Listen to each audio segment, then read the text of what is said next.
Hello everyone, welcome to Sarthi IAS. In last class we discussed about introduction of science and technology, जिसमें मैंने आपके साथ कई सारे points को discuss किया. In today's class we will start our first module, that is nanotechnology. So in this session I am going to cover a couple of topics. For example, first thing I will discuss with you about general information about length scale. Although इसका एक basic idea मैंने आपको पहले वाली class में दे दिया है, लेकिन आज हम इसे डिटेल में डिस्कस करेंगे. Then second point, we will discuss about nanoscience and nanomaterial. What is the meaning of nanoscience? What do you understand by nanotechnology? ये सारी चीज क्या है उसे हम डिस्कस करेंगे. उसके further we will discuss about classification of nano materials.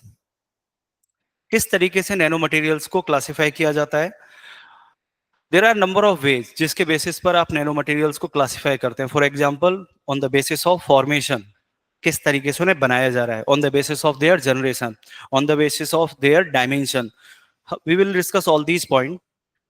Further we will discuss about dimensions of nano material. Although it's a part of classification, इसी का पार्ट बन जाएगा, उसे भी डिस्कस करेंगे. यूपीएससी में, आरएएस में, स्टेट पीएससी में इन सबसे रिलेटेड क्वेश्चंस पूछे जाते हैं. Then we will discuss about evolution of modern nano technology. किस तरीके से नैनोटेक इवॉल्व हुआ उसके बारे में डिस्कस किया जाएगा. देन उसके आगे के जो पॉइंट्स होंगे उसको हम नेक्स्ट क्लास में करेंगे. लेकिन आज की क्लास का जो लास्ट पॉइंट रहेगा वो होगा how do we make nano materials, किस तरीके से बनाया जाता है. सो बेसिकली मोटे मोटे तौर पर देखा जाए तो this class is related to the introduction of nano technology. In next class, we will discuss about nanomaterials, their applications, nanoallotropes, their applications, and finally, in further, we will discuss about application of nanotechnology. तो one by one, we will discuss all these points. किस तरीके से रहेगा देखते हैं. So here we have four classification of length scale on the basis of number of points. जैसे आपके सामने आपको यहां पर एक इमेज दिखाई दे रही है. You have 4 points: macroscopic scale, microscopic scale, nanoscopic scale and atomic scale. Last class में मैंने आपके साथ डिस्कस किया था कि whenever we segregate, whenever we find about the branches of science, हमें ध्यान रखना होता है स्केल के बारे में. If you are talking about a general scale, यानी if you are talking about this room, if you are talking about a proper length which can be seen with our naked eyes, उस case में जो science लगती है that is general science, that is classical science. लेकिन जब मैंने बात करी आपसे मॉडर्न साइंस की, तो मॉडर्न साइंस को कैसे डिफाइन किया जाता है? एक्सट्रीम कंडीशंस में. सो वैसे ही कुछ पॉइंट्स हैं जिन्हें हम समझते हैं. तो यहां इस टॉपिक का नाम क्या है? Scale, length scale.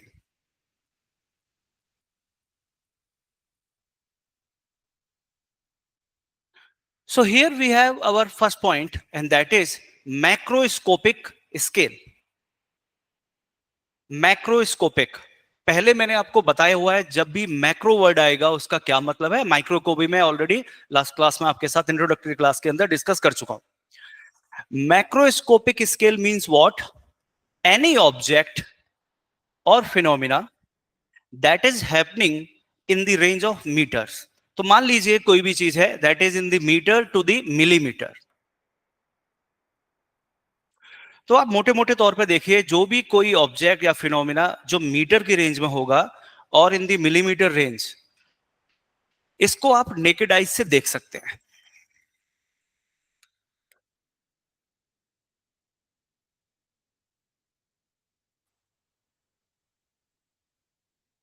As a resultant, यहां पर जितने भी ऑब्जेक्ट्स एंड फिनोमिना आएंगे, all these objects and phenomena will become the part of macroscopic scale.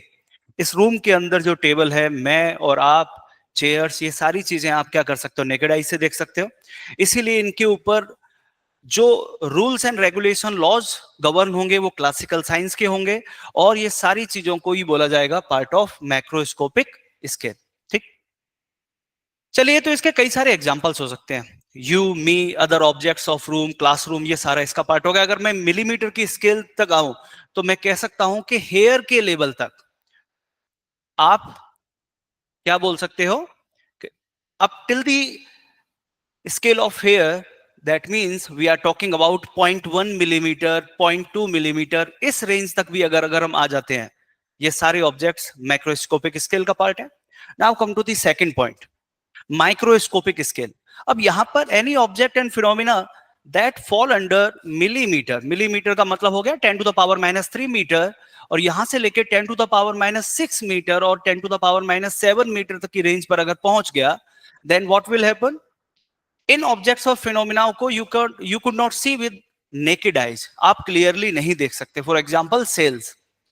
अगर सेल्स की बात करें, आप animal cell, plant cell, hair की डिटेल्स के बारे में बात करें, आप बैक्टीरिया के बारे में बातचीत करें, आप उसे नेकेड आइज से नहीं देख सकते. तो ये सारे ऑब्जेक्ट और इनसे रिलेटेड जो फिनोमिनाज हैं, that will fall under the microscopic scale. और जैसा कि मैं आपको पहले बता चुका हूं, जैसे जैसे साइज छोटा होता जाएगा, जैसे जैसे स्केल एक्सट्रीम होता जाएगा, साइंस के जो लॉज हैं वो बदलते जाएंगे, और you will started to see the use of modern science here. Now come to the third part, nanoscopic scale. Nanoscopic scale का बहुत ही बेसिक सा क्राइटेरिया है, and that is what? 10 to the power -7 metre to 10 to the power -9 metre. इसका मतलब क्या है? Any object और phenomena that will fall under this scale, जो इतना छोटा हो गया कि you could not see with the help of naked eyes, ना ही आपको जो ऑप्टिकल मैग्नीफाइंग ग्लासेज होते हैं उससे ये दिखने वाले हैं. You need advance instrument, for example scanning tunnelling microscope और electron microscope.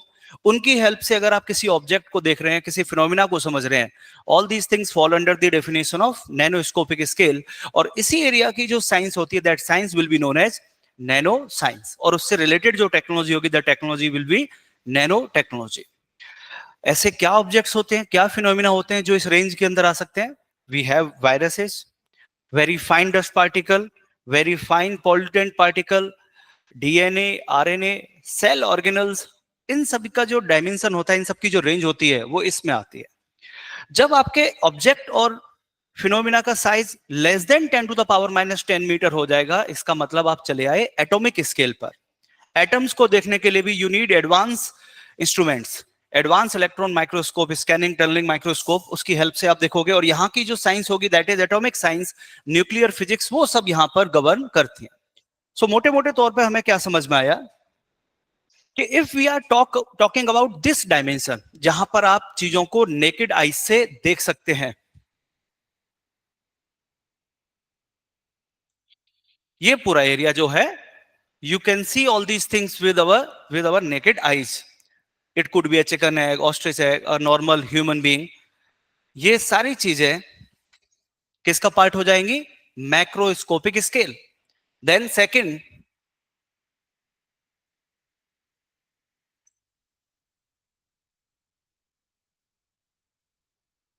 all these things, plant cell, bacteria, mitochondria, animal cell, flu virus, all these things fall under the definition of microscopic scale, क्योंकि बहुत ही छोटा size हो गया. और जैसे ही आप कुछ वायरसेस हो गए, कुछ प्रोटीन्स हो गए, लिपिड्स हो गए, जो और साइज में छोटे हो जाते हैं, all these things fall under nano scale. And finally ये वाला जो साइड हो गया, that is part of atomic scale. ठीक है. सो लेंथ स्केल का जो बेसिक आइडिया है वो आपके सामने है. मैंने पॉइंट्स को मैं समराइज करता हूं वापस. सबसे पहला पॉइंट मैंने डिस्कस किया आपके साथ, मैक्रोस्कोपिक स्केल. उन ऑब्जेक्ट्स और फिनोमिनाओं को आप अपनी नेकेड आईज से देख सकते हैं. और जब मैंने आपके साथ डिस्कस किया माइक्रोस्कोपिक स्केल, यहां पर आपको जरूरत किसकी पड़ेगी? You need optical magnifying glasses in objects और फिनोमिनाओं को देखने के लिए. ठीक है. हमारा जो टॉपिक है वो इन दोनों डायमेंशन से बाहर का है. Nano technology, nano science out जो है डिस्कस करने वाले हैं, वो these are fold outside of this domain. तो उसके बारे में डिस्कस करेंगे, और वो आता है फिर पॉइंट नंबर 3 पर, nanoscopic scale, and point number 4 atomic scale. So whenever we discuss about nanoscopic scale और एटॉमिक स्केल, इन दोनों में कुछ बड़ा ही कॉमन देखने को मिलता है. इधर you are discussing about this one और दैट. दोनों में क्या देखने को मिलेगा? What you will find out कि यहां पर आपको वर्ड देखने को मिलेगा, दैट इज क्वांटम फिजिक्स. क्या होगा इस स्केल पर आके? इस स्केल का सीधा सा मतलब हुआ, कोई ऑब्जेक्ट का साइज अगर घटते घटते 10 टू द पावर -7 मीटर से कम हो गया, 10 to the power -8 metre, 10 to the power -9 metre, 10 to the power -10 metre, और उसके भी अगर फर्दर गया, then what you will see, क्या देखने को मिलेगा आपको? इन दोनों केसेस के अंदर वर्ड यूज हो रहा है क्वांटम फिजिक्स, और क्या दिखाई दे रहा है? Quantum effects become significant and traditional classical physics begins to break down. और सेम थिंग यहां पे भी देखने को मिलेगा, quantum physics is the primary field use to study this scale. इसका मतलब यह है कि जब कभी भी ऑब्जेक्ट और फिनोमिना जो जिनका साइज छोटा होता जाएगा और आ जाएगा बहुत ही नैनो स्केल पर या फिर एटॉमिक स्केल पर, आपको जनरली क्लासिकल फिजिक्स और क्लासिकल साइंस के रूल्स हैं वो अप्लाई होते हुए देखने को नहीं मिलेंगे। तो उस डोमेन के अंदर जो फिजिक्स आएगी वो फिजिक्स हो जाएगी मॉडर्न फिजिक्स।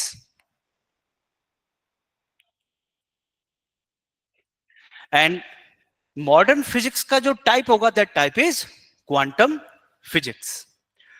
सो क्वांटम फिजिक्स के एप्लीकेशन आपको देखने को मिलेंगे, और क्वांटम फिजिक्स के हेल्प से ही हम नैनो टेक्नोलॉजी को समझते हैं। आई होप ये पॉइंट आपको समझ में आ गया होगा, ठीक है ना? तो बहुत ही बेसिक ब्रीफली याद रखना है। कोई भी कभी आपसे पूछता है कि नैनोस्कोपिक स्केल क्या है, एटॉमिक स्केल क्या है, तो आपको बताना है नैनोस्कोपिक स्केल का मतलब 10 to the power -7 metre to 10 to the power -9 metre के बिटवीन में जो ऑब्जेक्ट्स और फिनोमिना होंगे वो नैनोस्कोपिक स्केल का पार्ट, उससे भी ज्यादा छोटे होंगे वो एटॉमिक स्केल का पार्ट। उसके बाद आपको अगला पॉइंट जो डिस्कस करना होगा, इन ऑब्जेक्ट्स और फिनोमिनाओं के अंदर हमें देखने को मिलता है कुछ नए इफेक्ट्स, कुछ नई प्रॉपर्टीज।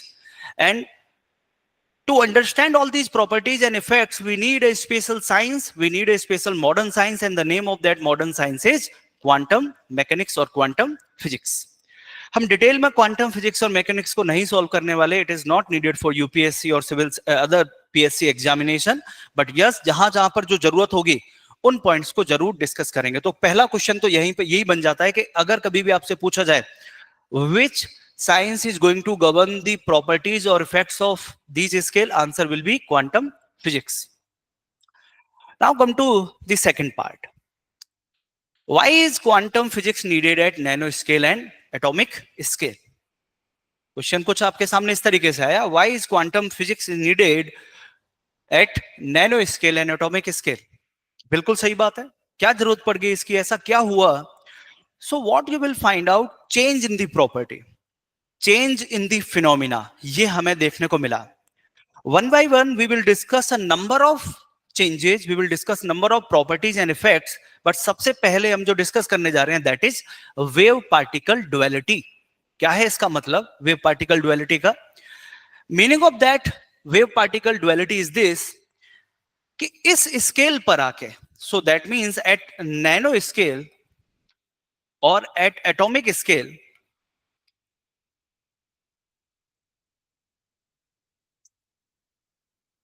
नैनो स्केल और एटॉमिक स्केल पर जो भी टाइनी ऑब्जेक्ट्स हैं, इनमें आपको देखने को क्या मिलेगा?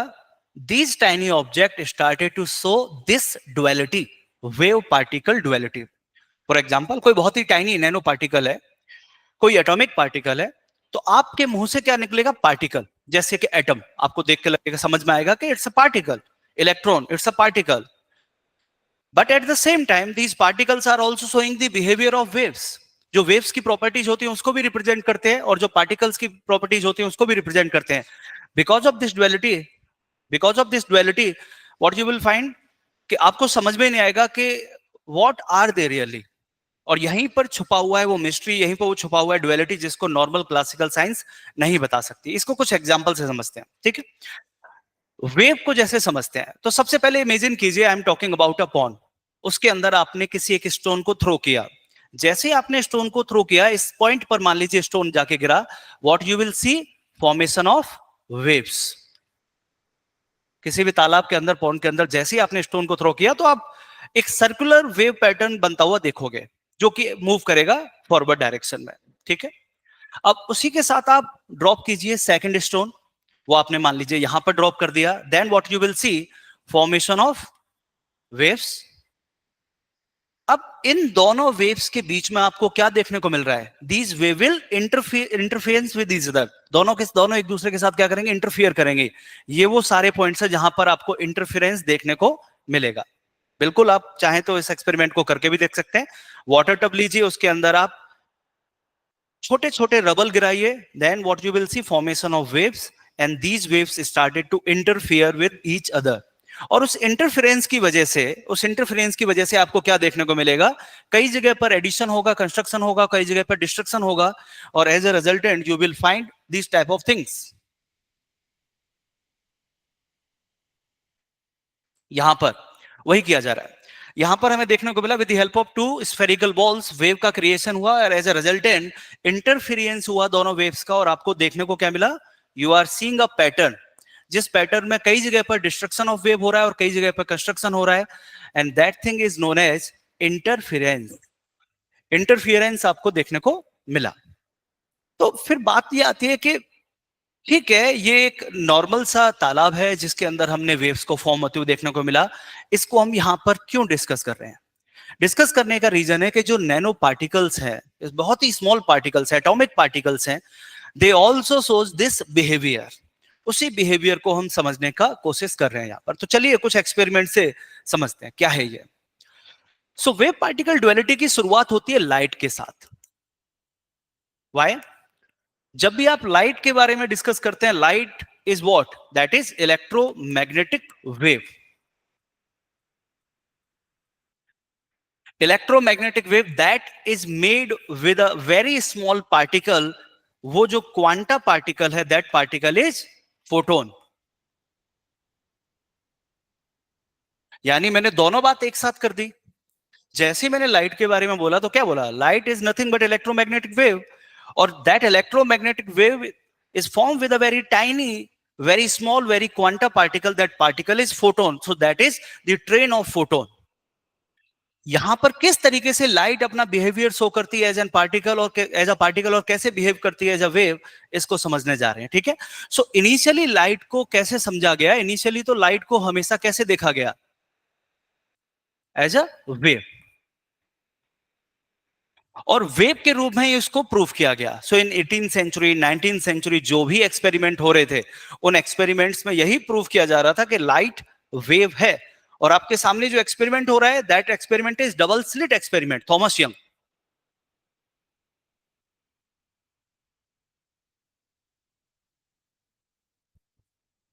Thomas Young double slit experiment. What you are getting here? Here we have a light source. Light source के सामने वी हैव टू स्लिट्स. इन दोनों स्लिट से जैसे ही लाइट की वेव मूव करी और स्लिट से आगे जाके गिरी, so what we are getting here in this region, what we are seeing, interference.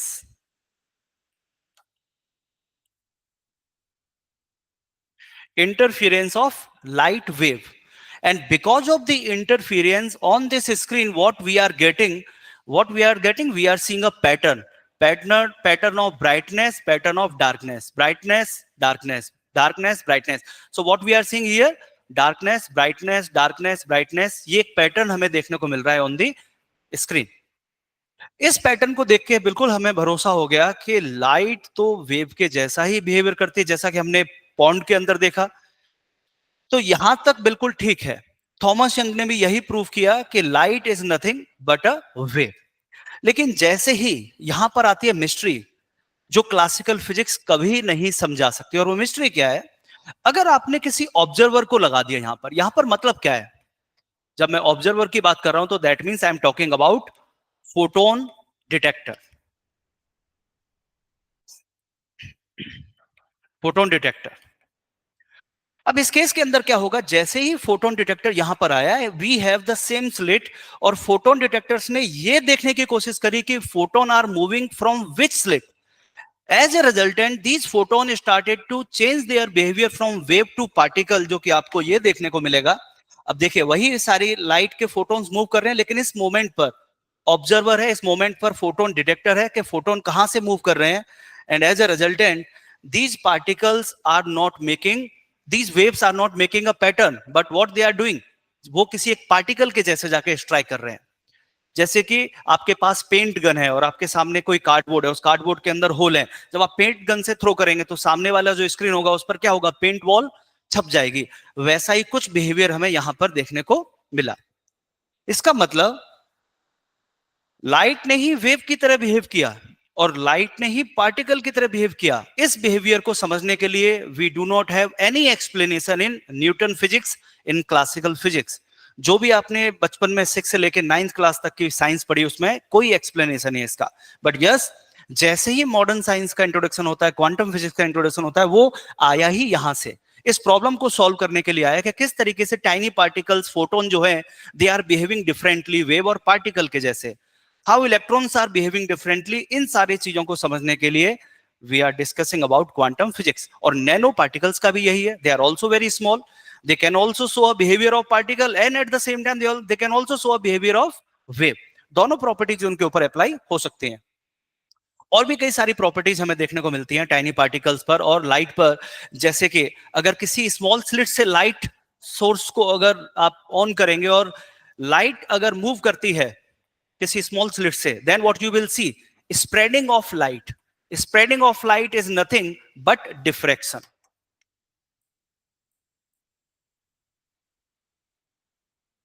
सामने आपके एग्जांपल है, लाइट कहां से आ रही है, स्मॉल टाइनी स्लिट्स जो कि क्लाउड्स के अंदर बने हुए हैं, and then what you are seeing, spreading of light wave. So ये भी एक तरीके का वेव बिहेवियर है लाइट का, जैसे डिफ्रैक्शन बोला जाता है। इससे पहले हमने क्या देखा, इंटरफेरेंस पैटर्न, और यहां पर हम देख रहे हैं diffraction. Both are the behaviour of light in the form of wave. और जैसे ही आपने ऑब्जर्वर को लगा दिया तो लाइट ने बिहेव कैसा करना चालू कर दिया, not like a wave but like a particle. इसका मतलब आपके पास अगर कोई लेजर है, सामने बहुत ही छोटा सा स्लिट है, जैसे ही आप लेजर को इस स्लिट्स के थ्रू इसको इग्नाइट करेंगे, as a resultant what you will see, a pattern. ऐसा नहीं होगा जैसा कि क्लासिकल साइंस क्या बोल रहा है। क्लासिकल साइंस के साथ देखें तो आप केवल ऐसा इमेजिन करेंगे, आपके सामने कार्डबोर्ड है, उसके अंदर एक सिंगल सा स्लिट है, आपने जैसे ही लेजर को थ्रो किया आपको लगेगा कि सामने एक सर्कुलर बीम आ जाएगी, सर्कुलर एक ब्राइट स्पॉट आ जाएगा, but in reality that will not happen. कुछ इस तरीके का पैटर्न देखने को मिलेगा आपको। मैक्सिमा ब्राइटनेस, उसके बाद आपको धीरे धीरे ब्राइटनेस कम होते हुए दिखाई देगी। और हुआ क्या, ये diffraction of light, spreading of light देखने को मिली। तो ये बिहेवियर क्लासिकल साइंस की समझ से बाहर था। इस बिहेवियर को समझने के लिए what we need, quantum physics. उसके आगे का पॉइंट देखें, जो इस इमेज में आपको और अच्छे से देखने को मिलेगा।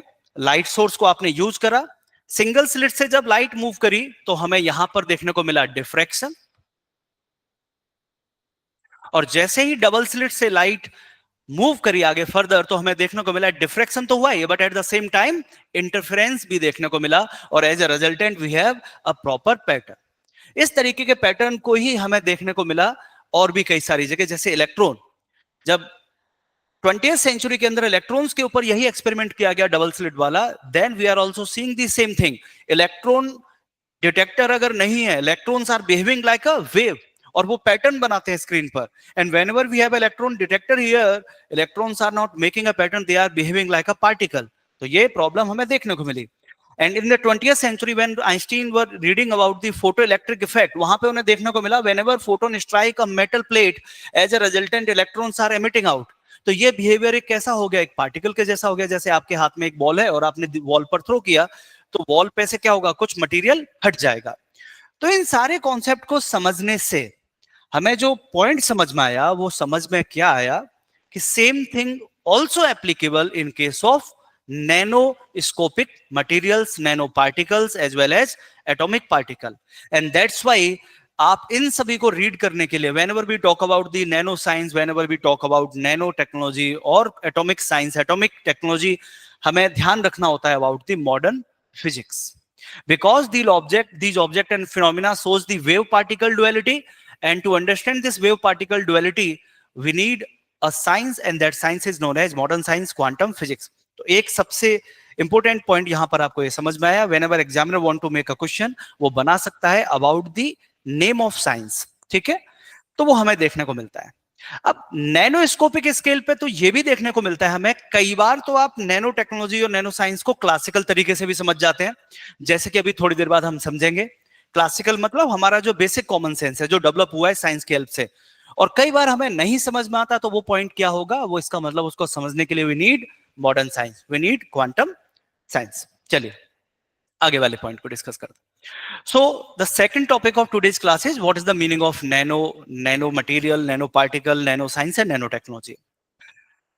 अब आज की डे टू डे लाइफ के अंदर देखें तो हमें क्या देखने को मिलता है, we have micro processors. Micro processors के अंदर जो ट्रांजिस्टर्स का स्केल है, डायोड्स, रजिस्टर, ट्रांजिस्टर्स, वो सभी अब नैनो स्केल के लेवल पर आ चुका है। आज अगर आप मार्केट से i7 प्रोसेसर, i5 प्रोसेसर्स को जब भी परचेज करने जाते हैं और उसमें सोचते हैं कितने ट्रांजिस्टर्स होंगे, तो नंबर ऑफ ट्रांजिस्टर्स इन करोड्स। तो वो अगर इस लेवल पर जा चुका है, दैट मींस उनका overall size, wiring, register, capacitor, जो कुछ भी उस सर्किट के अंदर लगा हुआ है, उनका भी ओवरऑल साइज, उनका जो बनाने का तरीका है, that method is nano electronics. और we talk about the display screen, यहां पर भी we are seeing the use of nano electronics. और we are talking about biotechnology, lab on DNA, lab on chip, इन सब के अंदर भी we are using nano technology. चाहे आप वैक्सीन की बात कर लीजिए, vaccine are nothing but the antigen का प्रिपरेशन हो गया। In vaccine what we have, इधर वी हैव बैक्टीरिया और वायरसेस। अगर इन सबको भी आप देखें तो साइज ऑफ बैक्टीरिया, वायरसेस ये बहुत कम होता है। तो ये कुछ भी, ये सब भी एप्लीकेशन किसका ही है, नैनो टेक्नोलॉजी का ही एप्लीकेशन हुआ। तो इन सभी पॉइंट्स को वन बाय वन समझते हैं। सो सबसे पहला point, meaning of nano. Meaning of nano is nothing but the 1 billionth part of a metre. 1 billionth part of a meter, that is nano. That means we are talking about 10 to the power minus 9 meter. Second part, what is nano particle or nano material? इसके लिए बहुत ही basic सा concept रहेगा, any particle और a material जिसका at least one dimension fall under the nano scale, that particle or material will be known as nano particle or nano material। वो particle और वो डायमेंशन क्या हो गया, 10 to the power minus 7 metre to 10 to the power minus 9 metre.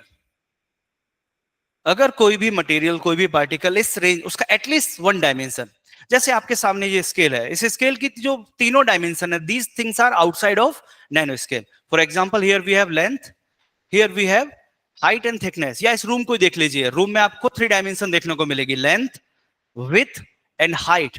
ये सारी dimension किसके अंदर है, मीटर के अंदर है। तो कभी भी इस तरीके के बड़े रूम्स हैं, वो इनको आप नैनो स्केल की तरफ नहीं ले जा सकते।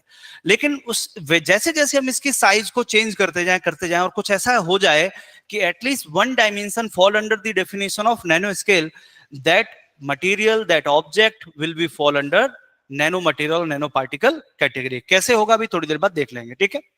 Then what is the meaning of nanoscience? Nanoscience is nothing but the study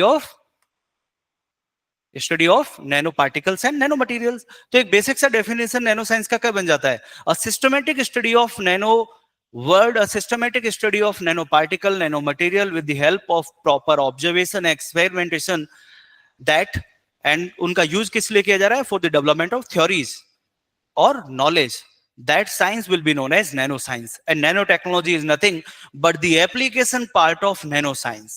यानी जो आपने यहां से सीखा, स्टडी करके करके आपने नैनो मटेरियल्स और पार्टिकल की स्टडी से जो नॉलेज मिली, उस नॉलेज का जो अप्लाइड पार्ट होगा, अप्लाइड पार्ट आपके सामने आपको देखने को मिल रहा है।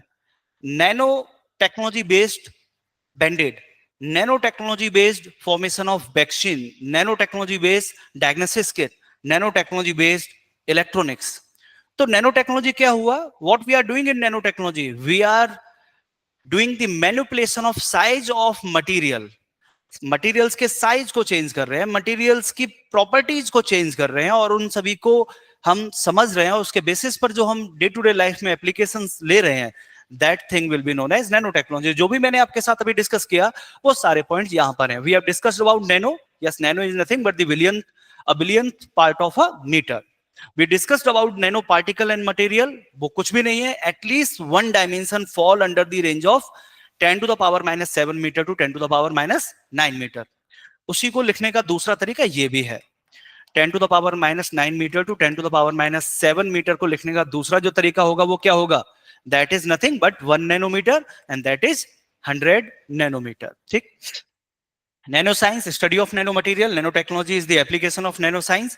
और इसका मेन ऑब्जेक्टिव क्या होगा कि आप किसी भी तरीके से ऐसी नोवल प्रॉपर्टीज, ऐसे नोवल मटेरियल, स्ट्रक्चर, सिस्टम्स को क्रिएट कीजिए जिसका हमारी लाइफ में यूजेज है।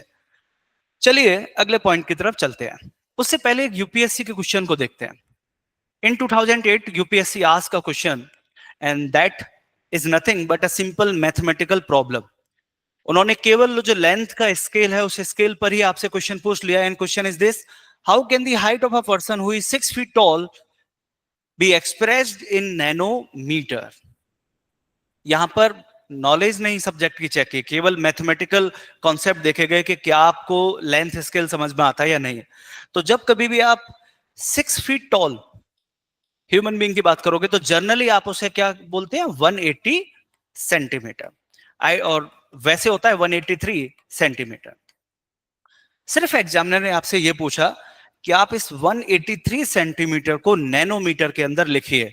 ऑप्शंस कुछ इस तरीके से, 183 cross 10 to the power 6 nanometre, 234, इसका तो कोई मतलब ही नहीं होता है, ये तो 7 फीट को रिप्रेजेंट कर रहे हैं। ठीक है, 7 और 8 फीट के आसपास चलेगी बात। तो ए और सी जो ऑप्शंस है उनमें से देखना है। 183 centimeters means what?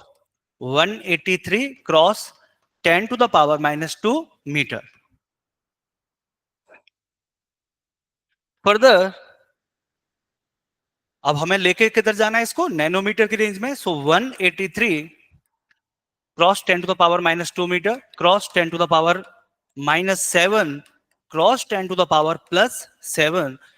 As a resultant ये जो वाला पार्ट बना 10 to the power minus 2 and 10 to the power minus 7, इसको ही आप कैसे लिखते हैं, 10 to the power minus 9 metre.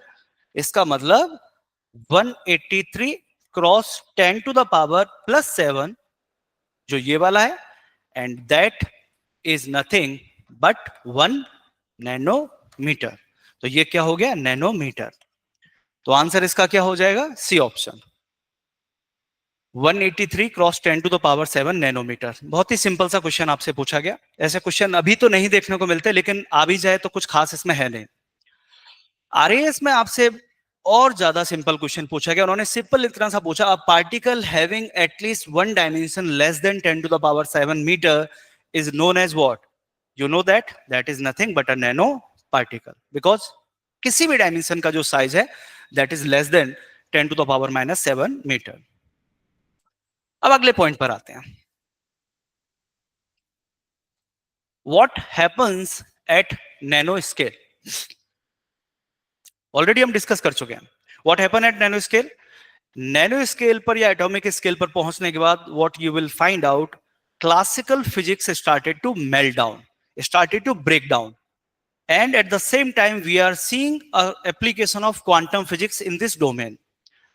तो आपसे हमने ये पूछा कि what happens at this nano scale, इसका मतलब आपको ये बताना होगा कि कुछ तो ऐसा हुआ नैनो स्केल पर, वो क्या हुआ, because of the small size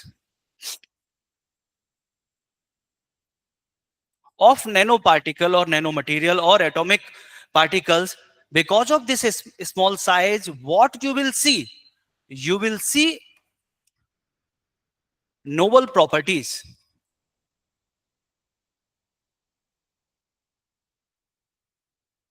कुछ नई प्रॉपर्टीज आ गई मटेरियल के अंदर, कुछ नए इफेक्ट्स देखने को मिले मटेरियल के अंदर, एंड उन्हीं को आप शॉर्ट में बोलते हो क्वांटम इफेक्ट्स। तो वही यहां पर मेंशन कर रखा है। होगा क्या, at this scale, nanoparticles and nanomaterial often exhibit a unique properties, novel properties, जो कि मैक्रोस्कोपिक स्केल से अलग है। समझने के लिए आप ऐसे बोल सकते हैं, प्लास्टिक को थोड़ा इमेजिन कीजिए। प्लास्टिक आपके सामने ये रहा प्लास्टिक।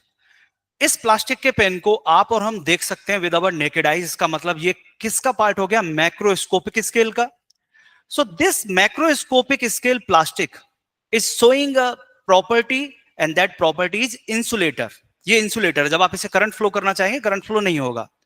बट इसी मैक्रोस्कोपिक प्लास्टिक को जब हम किस फॉर्म में ले आएंगे, nanoscopic plastic, what you will C unique properties. हो सकता है ये कंडक्टर बन जाए, हो सकता है ये सेमीकंडक्टर बन जाए, इंसुलेटर वाली जो प्रॉपर्टी उस प्रॉपर्टी को ये चेंज कर दे। ये हमें सोचने पर मजबूर करता है आखिर ऐसा क्या हुआ इसके अंदर। तो उसको समझाने के लिए आप उसकी डिटेल में नहीं जाएंगे, यूपीएससी में आपको नहीं जाना कि इसके पीछे का एग्जैक्ट रीजन क्या है, वो सब हमारे काम का नहीं है।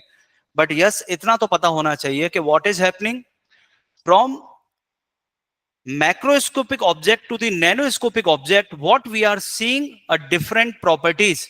उन्हीं डिफरेंट प्रॉपर्टीज को आप क्या बोलते हो, these objects are showing quantum effects. ये ऑब्जेक्ट्स क्वांटम इफेक्ट्स दिखा रहे हैं, नई प्रॉपर्टीज दिखा रहे हैं, और इसका बेसिक सा मतलब इतना है, इन प्रॉपर्टीज को समझने के लिए we need a new science, we need a modern science, that modern science is quantum physics. इस चीज को बताना है। अब कई सारे पॉइंट्स को मैं डिस्कस करूंगा कि क्या क्या प्रॉपर्टीज चेंज होती हैं।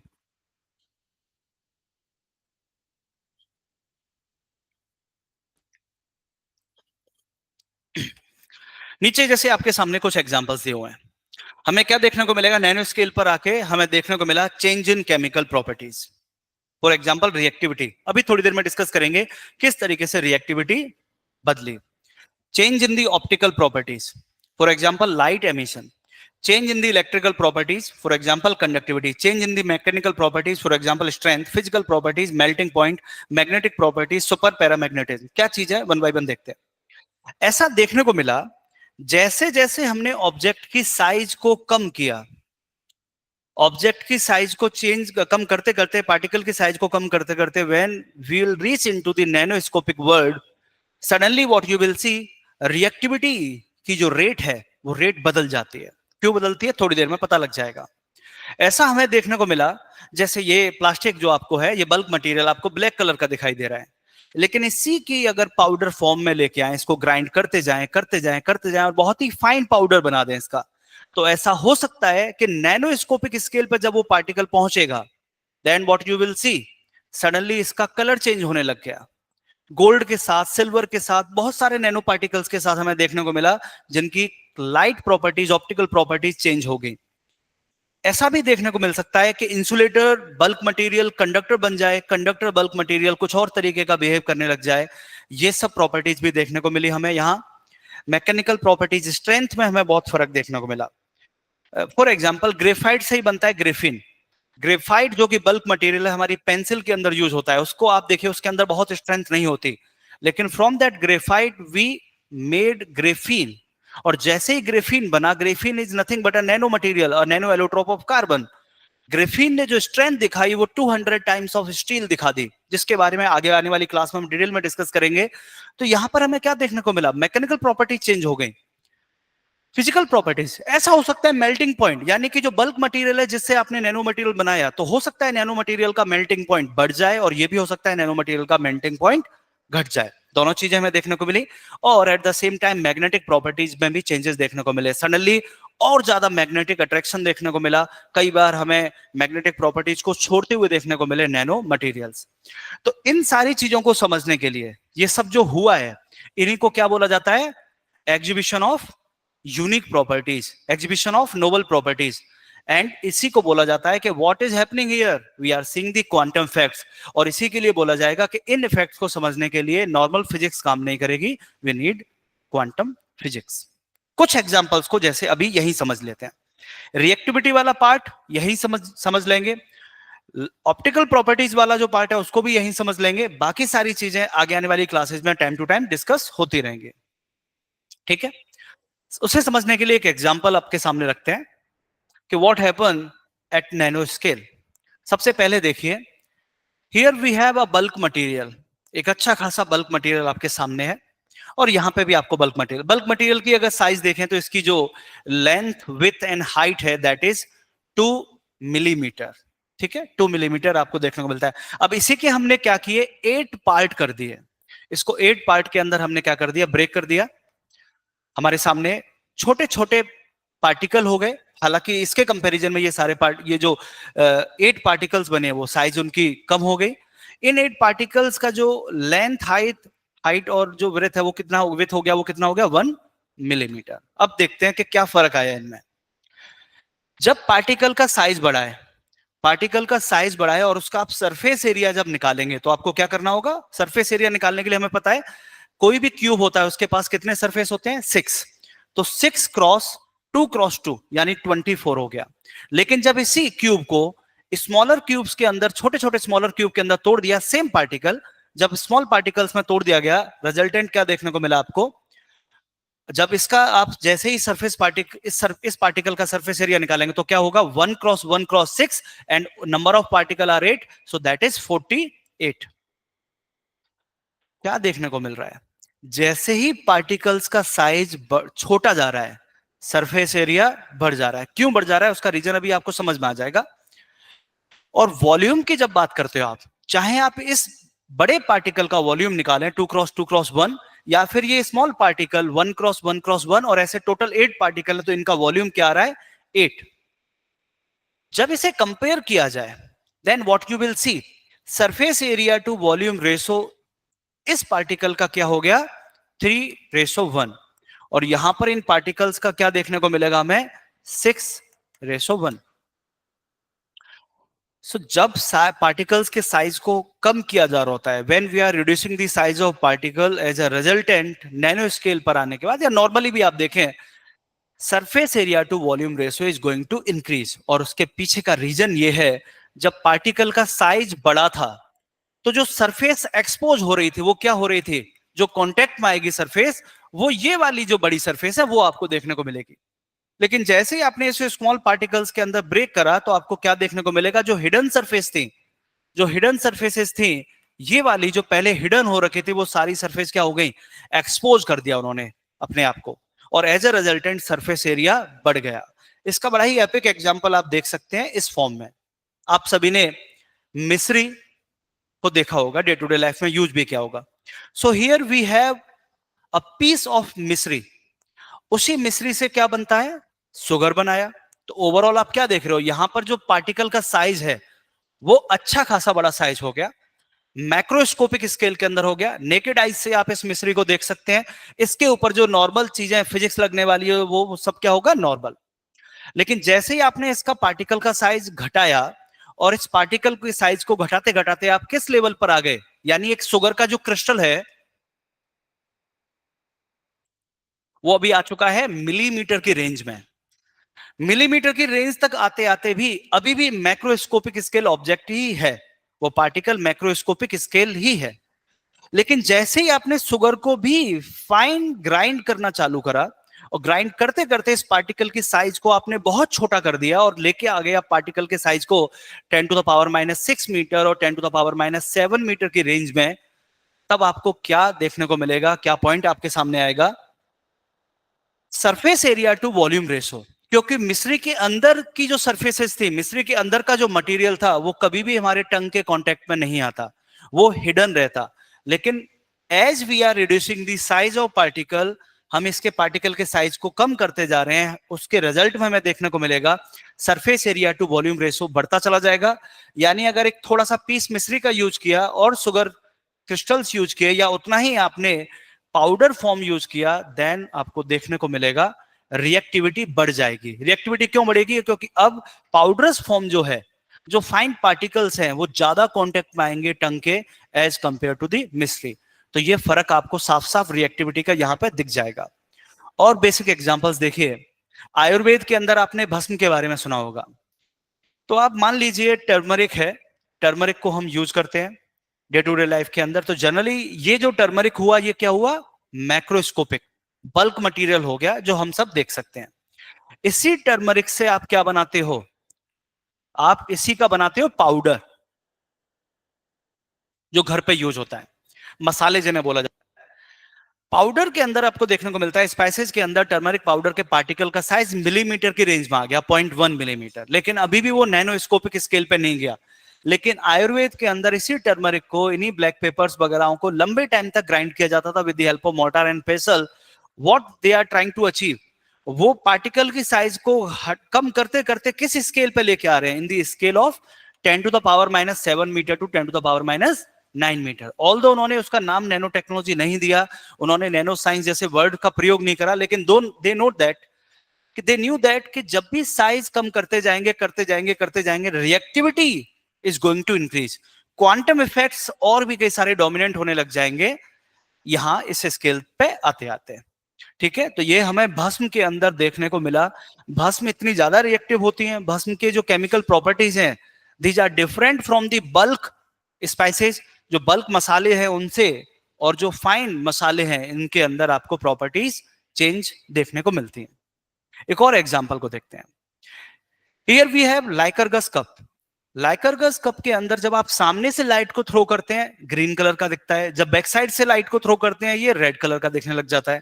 ऐसा क्यों हो रहा है, इसका मतलब फ्रंट पर जो मटेरियल पेंट किया गया है और इनसाइड में जो मटेरियल पेंट किया गया है, इन दोनों मटेरियल्स के जो पार्टिकल का साइज है that is different, and because of the change in the particle size we are seeing the different optical properties. तो यहां पर आपको ऑप्टिकल प्रॉपर्टीज के अंदर चेंज देखने को मिल रहा है। किस तरीके के मटेरियल को यूज किया गया? Answer is gold. यानी फोर्थ एडी में इतना उन्हें पता था कि गोल्ड को अगर हम पाउडरस फॉर्म में ले आए, आप जनरली गोल्ड को देखिए, गोल्ड कैसा दिखता है येलो, येलो कलर का देखने को मिलता है। जब भी आप ज्वेलरी देखते हैं गोल्ड की, येलो कलर की देखने को मिलती है, क्योंकि साइज उसके अंदर क्या हो गया, पार्टिकल का बड़ा साइज हो गया, बल्क मटेरियल हो गया पूरा का पूरा।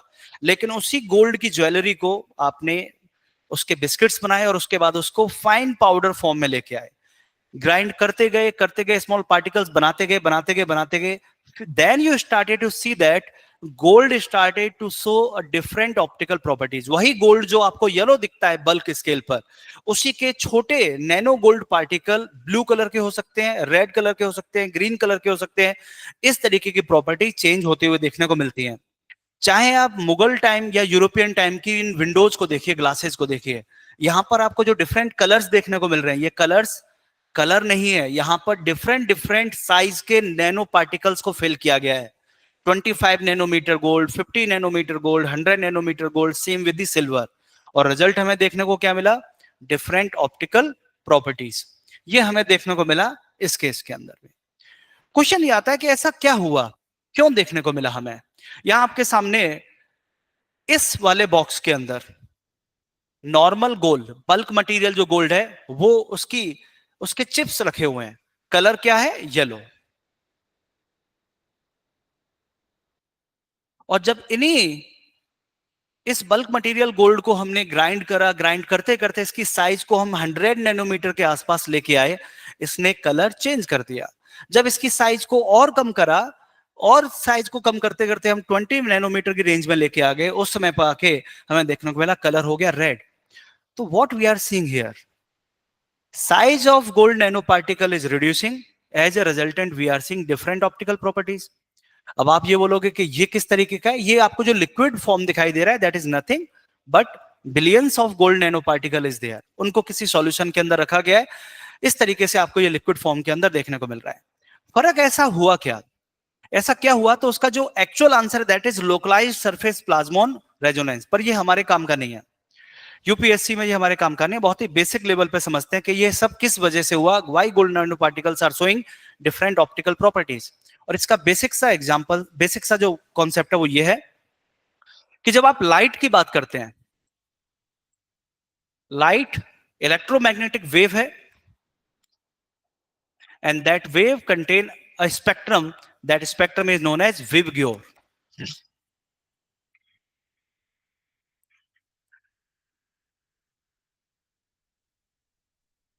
Violet, indigo, blue, green, yellow, orange and red. यानी लाइट को जब बोला जा रहा है कि मैं यहां पर किस लाइट की बात कर रहा हूं, विजुअल लाइट। जब विजुअल लाइट की बात की जा रही है, visual light is nothing but the combination of different colour photon, जैसे कि violet colour photon, indigo, blue colour, green, yellow and orange. जब ये सारे फोटोन की ट्रेन आपस में मिल जाती है, ये सब मिल जाते हैं एक साथ में, हमारी आईज इसको परसीव किस तरीके से करती हैं? It looks like a white colour. ठीक है, अब ये तो लाइट के भीतर के गाने, यानी जो आपके सामने इस रूम में जो लाइट दिखाई दे रही है, तो इस लाइट में क्या है, डिफरेंट डिफरेंट कलर के स्पेक्ट्रम आपस में मिल जा रहे हैं, और हमारी आंखों की वजह से वो सब मिलने के बाद जो कलर हमें देखने को मिल रहा है that is similar two of white और व्हाइट कलर। यही सारा स्पेक्ट्रम थ्रो होता है आसपास के ऑब्जेक्ट पर। जैसे इस मोमेंट पर जो ये लाइट सामने से गिर रही है, वो इस शर्ट के ऊपर गिर रही है, इस पेन के ऊपर भी गिर रही है, और यहां पर आपको हर ऑब्जेक्ट से डिफरेंट ऑप्टिकल प्रॉपर्टीज देखने को मिल रही हैं, डिफरेंट कलर्स देखने को मिल रहे हैं। वो कलर्स क्यों प्रेजेंट हुए? इस पेन को देखें, इस पेन ने क्या करा, जैसे इस पर लाइट के फोटोन्स गिरे विवग्योर, इसने ऑलमोस्ट सभी को एब्जॉर्ब कर लिया, रिफ्लेक्ट न के बराबर किया। तो जब कुछ रिफ्लेक्ट नहीं होगा, सब कुछ एब्जॉर्ब हो गया, एज ए रिजल्टेंट जब कोई कलर रिफ्लेक्ट ही नहीं हुआ, हमारी आईज की तरफ कोई कलर आया ही नहीं, तो हमें ये रिजल्टेंट कैसा देखने को मिल रहा है? ब्लैक।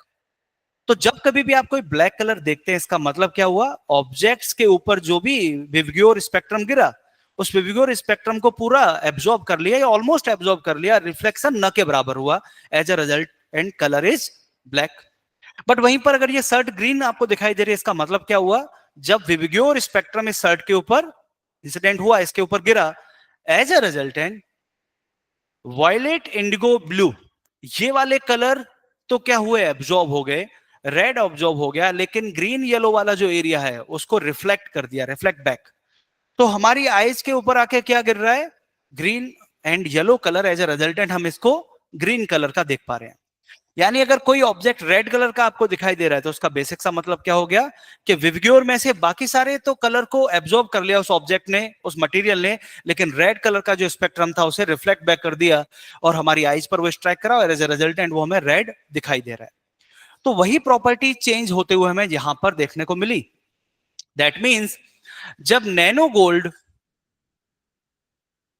20 नैनोमीटर के आसपास है, उस मोमेंट पर जब विविग्योर नैनो गोल्ड के ऊपर गिरेगा तो उसमें से violet indigo blue green yellow ये वाला जो पार्ट है ऑरेंज, ये वाले पार्ट को क्या करेगा, गोल्ड एब्जॉर्ब कर जाएगा, रेड को रिफ्लेक्ट कर देगा और एज अ रिजल्टेंट उसका कलर कैसा देखने को मिल जाएगा, रेड कलर। तो ये फिनोमिना हमें देखने को मिला नैनो मटेरियल्स के अंदर, नैनो पार्टिकल्स के अंदर। चलिए इसी से रिलेटेड एक क्वेश्चन भी हमें देखने को मिलता है आरएएस के अंदर, देखने को मिला nano technology is related to what. तो nano technology is related to what, although इनके ऑप्शंस बहुत खास इन्होंने ऑप्शंस को नहीं रखा। यहाँ पर ऑप्शन है कार्बन इंजीनियरिंग, माइक्रोबायोलॉजी, माइक्रोफिजिक्स, वो सारे ऑप्शंस तो कोई काम के नहीं है। इसका जो ठीक ठाक आंसर होगा वो क्या होगा, एटॉमिक इंजीनियरिंग, क्योंकि एटॉमिक इंजीनियरिंग का जो स्केल है वो काफी कम हो जाता है एंड नैनो टेक्नोलॉजी भी इसी स्केल पर आके काम कर रही होती है। चले अगले कॉन्सेप्ट की तरफ बढ़ते हैं, अगले टॉपिक की तरफ बढ़ते हैं, and that is classification of nano material.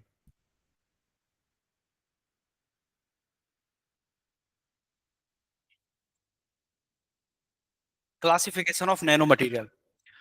So the first classification of nanomaterial is on the basis of formation element. मैंने इतने सारे आपके सामने नाम लिए, nano plastic, nano gold, nano silver, भस्म, ये सब जो आपके सामने नाम आए, इनमें पहला पॉइंट आया कि चलिए क्लासिफिकेशन करने वाले नैनो मटेरियल्स का किस तरीके से किया जाए, कि किससे बना है नैनो मटेरियल। अगर नैनो मटेरियल को कार्बन से बना है nano material, that type of nano material और nano particle will be known as organic nano particle. Organic nano particle examples इसके क्या हो सकते हैं, carbon nano tube, second example fullerene, next example graphene. ये सारे एग्जांपल्स ऑर्गेनिक नैनो मटेरियल्स के, क्योंकि इनको कार्बन से बनाया गया है। ठीक है, here we have inorganic nano materials, यानी ऑल दोज नैनो मटेरियल्स और nano particle that are not made with carbon but other than carbon के अलावा जो कोई भी मटेरियल है उससे बनाए हैं। बहुत सारे एग्जांपल्स हो सकते हैं, जैसे जिंक ऑक्साइड का nano material, titanium dioxide nano material, iron oxide nano material, या फिर सिल्वर, गोल्ड, इनके नैनो मटेरियल। जब इन सब की बात की जाएगी तो आप इन्हें क्या बोलोगे, inorganic nano material. Metallic nano material, non metallic nano materials. तो you are seeing different types of nano material और उनका क्लासिफिकेशन का पहला तरीका पता चला on the basis of their formation element, इधर they are formed with the carbon organic, उसके अलावा जो भी हो गए that is inorganic nano material. Now come to the second classification based on the generation, कैसे जनरेट हो रहा है nano particle. In nature you will find a number of nano particles, virus is an example of that, वो क्या है, एक natural nano particle. Fine pollutant particle, natural as well as man made nano particle का example हो गया। Volcanic acid, जहां पर बहुत ही छोटे फाइन डस्ट पार्टिकल वोल्केनो से इरप्ट हो रहे हैं, नेचुरल पार्टिकल हो गया। और वहीं पर कार्बन नैनोट्यूब, फुलरीन, ग्रेफीन, ये सारे जो एग्जांपल्स इनको हम लैब के अंदर बना रहे हैं वो सब क्या हो गए, मैन मेड हो गए। तो हमें देखने को मिला we can divide them into two, naturally occurring nano particle जो नेचर में अवेलेबल है, एंड मैन मेड और सिंथेटिक नैनो पार्टिकल जो हम बना रहे हैं, इधर इंसिडेंटल बन गए धोखे से जैसे पॉल्यूटेंट्स, और इंजीनियर्ड जिनको बनाया जा रहा है। इसके बेसिस पे भी यूपीएससी में क्वेश्चन पूछे गए। इस क्वेश्चन को तो आगे आने वाली क्लास में करेंगे, लेकिन आप देखिए last to last year they ask one question जहां पर लिखा consider the following statement and option 1 other than those made by humans, nano particle do not exist in nature. तो इस तरीके के स्टेटमेंट यूपीएससी के एग्जाम में पूछे गए आपसे प्रीलिम्स के अंदर, तो आपको पता होना चाहिए नैनो पार्टिकल्स का क्लासिफिकेशन क्या क्या है।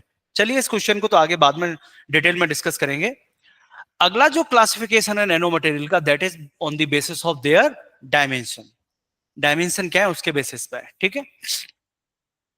बहुत इंपॉर्टेंट पार्ट, ये वाला क्लासिफिकेशन बहुत इंपॉर्टेंट है, यहां से क्वेश्चन पूछने का पोटेंशियल भी बहुत ज्यादा देखने को मिलता है।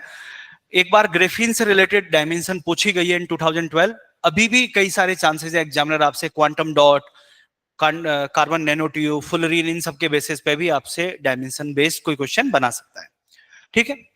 So here what we have, कैसे नैनो मटेरियल्स के डायमेंशन को डिफाइन किया जाता है उसे समझते हैं। सबसे पहले तो ये समझते हैं कि डायमेंशन क्या है। डायमेंशन, आप जैसे इस रूम में बैठे हुए हैं, आप जिस मोमेंट पर इस क्लास को देख रहे हैं, जिस कमरे में आप बैठे हुए, उस कमरे की क्या है, 3 डायमेंशन। तो जो भी हमारे आसपास का दुनिया है, that world is 3 dimensional world. आप चाहे इस पेन को देखिए, इसकी आपको लेंथ, विथ और हाइट, जिसको आप थिकनेस भी बोल सकते हैं, विथ को, ठीक है, ये सब चीजें आपको देखने को मिलेगी इस पेन के अंदर। किसी भी इंसान को आप देख रहे हैं तो उसके अंदर भी लेंथ, विथ एंड हाइट। किसी भी चेयर, टेबल, किसी भी ऑब्जेक्ट को आप अपने आसपास देख रहे हैं, कोई भी ऑब्जेक्ट जो हमारी आईज को दिखता है, हमको जो समझ में आता है वो 3 डायमेंशन है, यानी कि लेंथ, विथ, हाइट, या आप उसको कुछ भी बोल दीजिए, एक्स, वाई और जेड, इस तरीके से बोल लीजिए, एक्स डायरेक्शन, वाई डायरेक्शन और जेड डायरेक्शन, इस तरीके से बोल लीजिए। अगर आप उसे नेकेड आईज से देख सकते हैं, that thing will be known as 3 dimensional material, 3 dimensional object. अब उसके बेसिस पर ही आते हैं कि नैनो मटेरियल्स की डायमेंशन फिर कैसे है, क्योंकि नैनो मटेरियल तो आपको नहीं दिखाई देते नेकेड आईज से। जब नैनो मटेरियल आपको नेकेड आईज से दिखाई देते नहीं है तो हमारे लिए तो वो इनविजिबल हो गए, लेकिन नैनो मटेरियल्स को हम एडवांस इलेक्ट्रॉन माइक्रोस्कोप से देख सकते हैं। इसका मतलब ऐसा तो नहीं है they didn't exist, they do exist, they do exist, लेकिन उनकी डायमेंशन क्या है उसको पता लगाने का एक बहुत ही बेसिक सा कॉन्सेप्ट भी है और एक टफ कॉन्सेप्ट भी है। हमें बेसिक कॉन्सेप्ट को ही समझना है, हालांकि हम क्वांटम वाले कॉन्सेप्ट को भी समझेंगे, लेकिन पहले एक बहुत ही बेसिक से कॉन्सेप्ट को समझते हैं, ठीक है। तो यहां पर क्या लिखा हुआ है, nano material classification is based on the number of dimension of material which are outside of nano scale. बस ये वाला वर्ड है, ये याद रखना है, which are outside of nano scale. और नैनो स्केल आप समझते हैं 1 नैनोमीटर टू 100 नैनोमीटर। तो यहां पर आपकी जो बिगर डायमेंशन है उसको याद रखना है, दैट इज 100 नैनोमीटर। इसका मतलब क्या है, इसका बहुत ही बेसिक सा मतलब है, ये कहना चाह रहा है आपसे ये पॉइंट कि कोई भी मटेरियल, अगर आप नैनो मटेरियल की बात कर रहे हैं, नैनो मटेरियल की बात कर रहे हैं, and you want to find out about its dimension,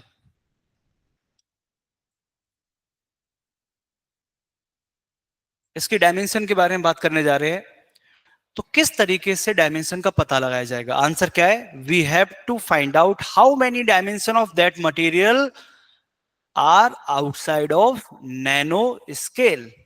चलिए देखते हैं। मान लीजिए आपके पास इस तरीके का एक ब्लॉक है,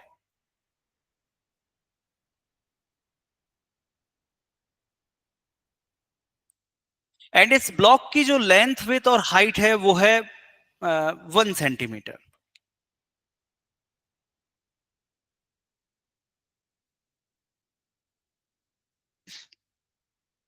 ठीक है, 1 सेंटीमीटर। अब 1 सेंटीमीटर लेंथ, विड्थ और हाइट अगर इस मटेरियल की है और आपसे कोई पूछे how many dimensions are outside of nano scale, outside of nano scale, बस ये देखना है आपको 100 नैनोमीटर से बाहर कितनी डायमेंशन है, ज्यादा बड़ी कितनी है। तो आप जैसे इसे देखेंगे then what you will say all 3 dimensions are outside of 100 nanometre.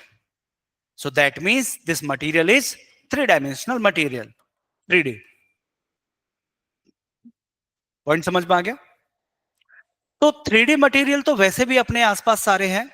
Nano composite जो होते हैं, नैनो कंपोजिट का मतलब जिनको बाकी के नैनो मटेरियल को लेयर बाय लेयर चढ़ा के आपने कोई मटेरियल बनाया है। Nano composites are nothing but nano composites are 3 dimensional nano material, आप उसे ऐसे बोल सकते हैं। अदरवाइज जो बल्क मटेरियल जो आपको दिखाई देते हैं, bulk plastic, bulk gold, bulk iron, bulk titanium oxide, bulk zinc oxide, जो कुछ भी है, all these things are 3 dimensional material. चलिए उसके बाद दूसरे पॉइंट पर आते हैं। अब क्या कीजिए, इस बल्क मटेरियल को कुछ ऐसा बना दीजिए कि इस बल्क मटेरियल को आपने एक सीट के जैसा बना दिया। इट्स लाइक अ सीट और अ फिल्म जिसकी लेंथ है 1 सेंटीमीटर, विथ है 1 सेंटीमीटर और लेंथ है 1 सेंटीमीटर। ये दोनों 1 सेंटीमीटर, 1 सेंटीमीटर, 2 सेंटीमीटर, कुछ भी मान लीजिए। But that height, that thickness, that is very small and that thickness is very less and that thickness is nothing but जो इसकी जो thickness है, जो t है, that is less than 100 nanometre. एक पेपर को इमेजिन कीजिए, पेपर तो 3 डायमेंशनल है। A4 साइज का पेपर देखिए, उसके उसकी लेंथ आपको दिखेगी, उसकी विड्थ दिखेगी, उसकी थिकनेस है, वो आपको मिलीमीटर में देखने को मिलेगी। बट चूंकि वो मिलीमीटर में, you could see this millimetre with naked eyes, as a resultant you will say A4 size sheet is 3 dimensional material. लेकिन उसी की थिकनेस को आप और थोड़ा कम कर दीजिए, उसको लेके आ जाइए नैनो स्केल के अंदर, you will not see that material then. But yes, 2 dimension of that material is outside of nanoscale. अब आपसे पूछे how many dimension of this type of material is outside of nanoscale? Answer क्या होगा? 2 dimension of that material is outside of nanoscale. So that's why it's 2 dimensional material. अब थोड़ा सा imagine कीजिए, इसी सीट को आपने रोल कर दिया, रोल करने के बाद एक सिलेंडर बना दिया। इस तरीके का एक आपने सिलेंडर फॉर्म करा,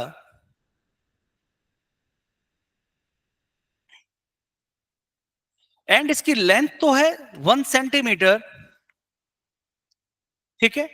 बट इसका जो ये डायमीटर है, that diameter is less than 100 nanometre.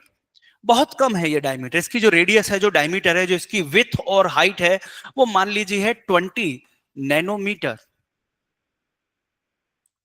इसका मतलब जैसे ये आपको सिलेंडर दिखाई दे रहा है, अभी आप इसके जो डायमीटर है वो अच्छा खासा, इसलिए आप देख पा रहे हैं ये डायमीटर कम होता गया, होता गया, होता गया, और ये नैनो स्केल के अंदर आ गया। तो अब आप क्या बोलोगे? That material have 2 dimension inside of nanoscale but 1 dimension is outside of nanoscale। इसकी 2 डायमेंशन है, वो तो नैनो स्केल के अंदर हो गई, चाहे वो इसकी हाइट बोल दीजिए, चाहे उसे विथ बोल दीजिए, थिकनेस बोल दीजिए। ये दो जो डायमेंशन है वो तो नैनो स्केल के अंदर है, बट दिस डायमेंशन, लेंथ वाला जो डायमेंशन है, that is outside of nano scale. So इसकी डायमेंशन को अगर पता लगाना है तो how many dimension are outside of nano scale? 1 dimension is outside of nano scale. That means इस तरीके के सिलेंडर वायर फॉर्म के जो भी नैनो मटेरियल होंगे वो क्या होंगे? 1 डायमेंशनल नैनो मटेरियल। अब आप इमेजिन कीजिए किसी nano ball, nano crystal, nano spheroid, इस तरीके के मटेरियल के बारे में, जो कि एक स्फीयर के जैसा हो। और स्फीयर में तो आपको पता है लेंथ, हाइट और विड्थ, ये सब कुछ एक ही होता है। अगर सब कुछ अगर आपने नैनो बोल दिया, इसका मतलब all dimension are less than 100 nanometre. कोई आपसे पूछे how many dimensions are outside of nano scale, answer will be 0 dimension are outside of nano scale.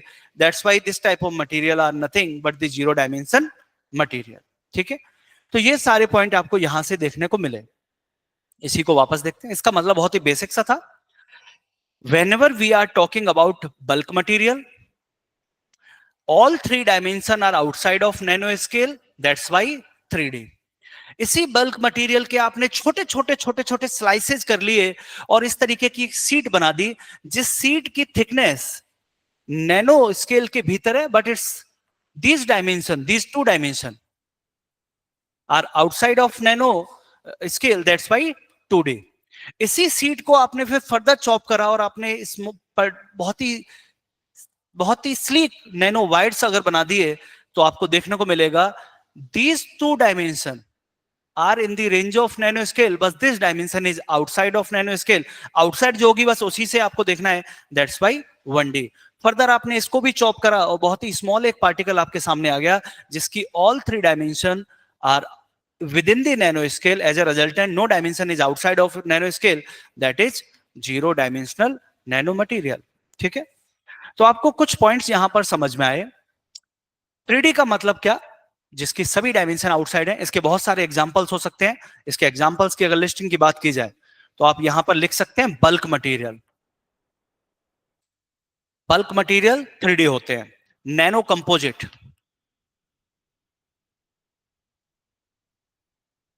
Nano composites, nano bulk material, all these things are example of 3 dimensional material. जब भी आप 2D की बात करोगे तो 2D का मतलब किस तरीके का दिखने जैसा हुआ, इसका मतलब nano seeds, nano film, nano films, इस तरीके के जो भी मटेरियल्स होंगे, these materials are 2 dimensional nano material. ऐसा एक बहुत अच्छा एग्जांपल हमें देखने को मिलता है, दैट इज ग्राफीन. 2 डायमेंशनल, जो यूपीएससी ने आपसे क्वेश्चन में पूछा था 12 के अंदर. इस तरीके के कोई भी मटेरियल होंगे, ये देखने में किस तरीके के लगते हैं, आप इनको नैनो वायर भी बोल सकते हैं. ठीक है, आप इसे कार्बन नैनो ट्यूब भी बोल सकते हैं, आप इसे नैनो ट्यूब भी बोल सकते हैं, नैनो सिलेंडर्स भी बोल सकते हैं. तो इस तरीके के जो nano wires, nano fibres, nano cylinder, carbon nano tube, all these things are nothing but 1 dimensional material. और इस तरीके के जो भी स्फेरॉइड, जो भी क्यूब्स नैनो क्रिस्टल फॉर्म के अंदर होंगे, all these things are 0 dimensional material. इन्हीं के ऊपर और भी नाम दिए हैं. बल्क, क्वांटम वेल भी बोला जाता है इसे. ठीक है, इसे क्वांटम वायर भी बोला जाता है, इसे क्वांटम डॉट भी बोला जाता है. इस तरीके के दूसरे नाम इनके रहते हैं. ठीक है,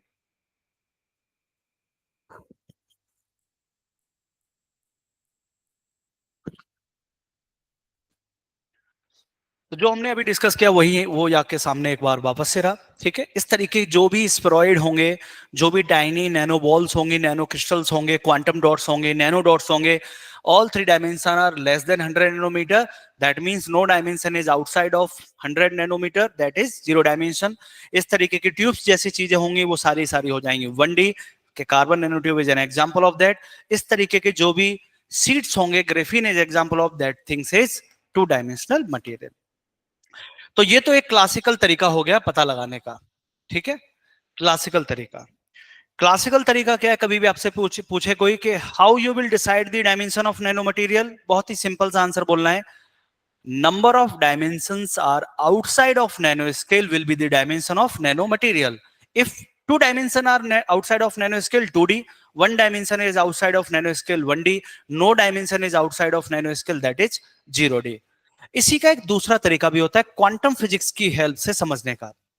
क्वांटम फिजिक्स किस तरीके से देखती है, वो बात करती है क्वांटम कन्फाइनमेंट की. Quantum confinement, the meaning of quantum confinement. Confinement का मतलब होता है जेल होना. ठीक है, बंद जाना, पैक हो जाना. सो व्हाट यू विल सी, जब आप एक एटम को देखेंगे, जब आप किसी एटम को देखेंगे, what you will see, here in the centre of atom we have nucleus and outside of nucleus we have different energy levels. We have different energy levels, जिनको ही बोला जाता है एनर्जी सेल्स, जिनको ही बोला जाता है इलेक्ट्रॉन ऑर्बिट्स. इन सभी ऑर्बिट्स और एनर्जी लेवल के अंदर इलेक्ट्रॉन्स मूव करते रहते हैं. Yes, they switch from one energy level to another energy level when they absorb energy, and जैसे ही वो एक्साइट होते हैं हायर एनर्जी स्टेट में जाते हैं, again they will fall into their respective energy level by releasing the absorb energy. तो ये प्रोसेस चलता रहता है. लेकिन आपको देखने को मिलेगा इलेक्ट्रॉन्स फ्री नहीं है. They are confined within the atom, they are confined within the orbits. ऐसा नहीं है कि वो एटम से बाहर आ गए, फ्रीली मूव कर पा रहे हैं, वापस से एटम में चले गए. This is not here. ये केस यहां पे देखने को मिलता ही नहीं है. So what you could say कि whenever we talk about atom, atom का मतलब क्या हुआ, अ टाइनी स्फीयर, बहुत ही स्मॉल टाइनी कोई स्फीयर है, उसके अंदर हमें देखने को मिलेगा confinement of electron in all 3 dimension. Atom के अंदर इलेक्ट्रॉन हर डायमेंशन में फ्रीली मूव नहीं कर सकते, उनकी एक लिमिट है. They can move within the energy level but ऐसा नहीं है कि एटम से बाहर निकल आए और फ्रीली मूव करके वापस एटम में चले गए. This is not, here we do not have this case. तो फिर ये क्या हुआ? It's a confinement of electron within the atom, and as a resultant electron which is not able to freely move in any direction, atoms are known as zero dimension material. तो एक दूसरा तरीका भी है क्वांटम फिजिक्स के माध्यम से समझने का, और वो क्या है? वो देखिए कि कन्फाइनमेंट कितनी डायरेक्शन के अंदर हो रखा है. जैसे अगर कोई बल्क मटेरियल है, उस बल्क मटेरियल में आपको देखने को मिलेगा, बल्क मटेरियल के अंदर इलेक्ट्रॉन फ्रीली मूव कर सकता है मटेरियल की सरफेस के ऊपर. इस तरीके से फ्रीली मूव करने से आप इसे क्या बोलोगे? Electron freely move in all three direction as a resultant this three dimensional material. और वहीं पर क्लासिकल तरीके से आप क्या बोलोगे? All three dimensions are outside of nano scale, that's why it's a three dimensional material. 2D material में आपको देखने को क्या मिलता है? ये जो जो इसकी थिकनेस है जो कि बहुत कम है, उसमें तो इलेक्ट्रॉन फ्री नहीं है, लेकिन 2 डायमेंशन में इलेक्ट्रॉन फ्री मूव कर सकता है. इस तरीके के वायर और ट्यूब जैसे स्ट्रक्चर में हमें क्या देखने को मिलता है? इलेक्ट्रॉन 1 डायमेंशन में फ्रीली मूव करने को देख सकता है, और टाइनी स्ट्रक्चर में इलेक्ट्रॉन अगेन फ्रीली मूव नहीं कर पाएगा. तो मोटे मोटे तौर पे बात ये समझ में आई, जो लेंथ स्केल मैक्रोस्कोपिक स्केल में होगी, माइक्रोस्कोपिक स्केल में होगी, वहां तो इलेक्ट्रॉन फ्रीली मूव कर लेगा, और अगर नहीं होगी, सारे के सारे नैनो स्केल में होंगे, तो इलेक्ट्रॉन फ्रीली मूव नहीं कर पाएगा. ठीक है, तो ये एक तरीका और है. आरएस के अंदर लास्ट ईयर एक अच्छा क्वेश्चन पूछा गया, if in a material one dimension is reduced to nano range. साफ साफ आपको पता लग रहा है, one dimension is less than 100 nanometer. That means 2 dimension are outside of nano scale. While the other 2 dimension remain large, the structure is known as what? तो आप साफ साफ देखिए, 2 dimensional structure, 2 dimension outside of nano scale, उनको आप क्या बोलते हो? इनके कई सारे नाम होते हैं. Quantum well, nano seat, nano film, graphene. ऐसा कुछ आपको देखने को मिल रहा है इसमें? Yes, we have quantum well here. So quantum well is nothing but 2-dimensional material. Quantum dots, 0-dimensional material. Quantum wire, 1-dimensional material. Quantum step is another concept. Quantum step का मतलब होता है इलेक्ट्रॉन का एनर्जी लेवल्स में move करना, from lower to the higher level. ठीक, इस तरीके से रहेगा. ऐसा ही एग्जामिनर ने आपसे 2012 में भी पूछा था, जब ग्राफीन के ऊपर क्वेश्चन था. तो graphene is a two-dimensional material has good electric conductivity. इस क्वेश्चन को भी हम फर्दर आगे आने वाली क्लास में डिस्कस करेंगे, बट यस, इन कॉन्सेप्ट से यूपीएससी में हमें क्वेश्चंस देखने को मिलते हैं. सो यहां तक हमने कई सारे पॉइंट्स को डिस्कस करा. Point number 1, we discuss about length scale. Then we discussed about meaning of nano particle, nano material, nano science, nano technology. Further, we discussed about what happened at nanoscale and why we need quantum physics for the analysis of nanomaterials, for the analysis of atoms. ये सारे points को discuss करा. We discuss about the wave particle duality. उन points को discuss करने के बाद फिर हमने डिस्कस करा classification of nanomaterial on the basis of their formation element, on the basis of their generation, and on the basis of their dimension. अब हम जो अगला पॉइंट डिस्कस करने जा रहे हैं, हमारे पास 2 पॉइंट और हैं आज के क्लास में डिस्कस करने के लिए. पहला, evolution of nano technology in modern time. किस तरीके से 20वीं सेंचुरी में नैनो टेक्नोलॉजी के बारे में बातचीत हुई. And second point is what, how we form nano material, कैसे बनाया जाता है, वो अप्रोचेज क्या है, वो तरीके क्या है, उनके बारे में बातचीत की जाएगी. ठीक है, तो नैनो टेक्नोलॉजी की जब मॉडर्न टाइम के अंदर बात होती है, तो हमारे सामने आते हैं these two pioneers. Here in this side we have Richard Feynman and in this side we have Nario Taniguchi. इन दोनों के बारे में समझते हैं इन्होंने क्या डिस्कस किया. In 1959,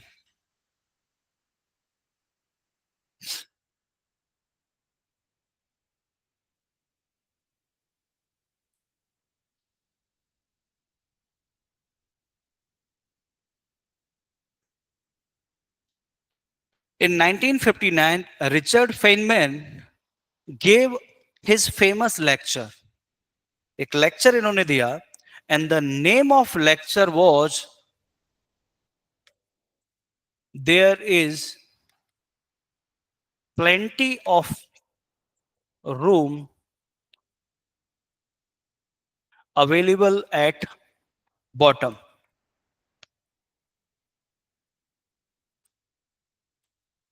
इस लेक्चर की जो थीम थी वो ये थी, there is a plenty of room available at bottom. क्या कहना चाह रहे हैं इसके अंदर? इसका मतलब ये है, he gave idea about nano technology, he gave idea about nano science. उन्होंने खुल के कुछ नहीं बोला, इन्होंने नैनो टेक्नोलॉजी वर्ड का यूज नहीं करा, इन्होंने नैनो साइंस को यूज नहीं करा, but he was an quantum physicist. तो जो क्वांटम फिजिसिस्ट है वो उस तरीके से बात करेगा। He was a quantum physicist, तो वो बातचीत उनकी किस तरीके से होगी? क्वांटा को लेके। और क्वांटा का मतलब क्या है? We are talking about atom, subatomic particle, बहुत ही छोटे पार्टिकल्स को बोल रहे हैं। तो फेनमैन ने बातचीत करी कि जब आप साइज घटाते जाते हैं मटेरियल्स का, when you started to reduce the size of material and you will reach up to the level of atom, यानी up to the bottom, जब आप बॉटम पर पहुंच जाएंगे मटेरियल के, जब आप एटम को समझ जाएंगे, then what you will find out, atomic properties को समझने के बाद उन एटॉमिक प्रॉपर्टीज का यूज किया जा सकता है for the number of application, for the human welfare. वहीं से ये कॉन्सेप्ट निकल के आता है, there is plenty of room available at bottom, that means he was talking about atom or subatomic particle, he was talking about quanta particle, he was talking about the nano particles or nano material। उन्होंने बोला ये जो बहुत ही tiny scale के छोटे particles होते हैं, इनमें बहुत पोटेंशियल है ह्यूमन वेलफेयर का, बहुत पोटेंशियल है नंबर ऑफ एप्लीकेशंस का, and that's why the concept of nano technology was given by the Richard Feynman. ये कॉन्सेप्ट यहां से आया। लेटर इन 1974 नारियो तानिगुची, जो कि जापान के अंदर काम करते थे, वहां की रेस्पेक्टिव यूनिवर्सिटी में, he gave this word nano technology. The concept of nano technology, Richard P Feynman. इसीलिए आप देखोगे जब भी बात की जाती है who is the father of nano technology, Richard P Feynman, but who gave the term nano technology, who coined the term nano technology, वहां पर आपको आंसर देखने को मिलता है नारियो तानिगुची। ये दोनों शब्द देखने को मिलते हैं, ठीक है।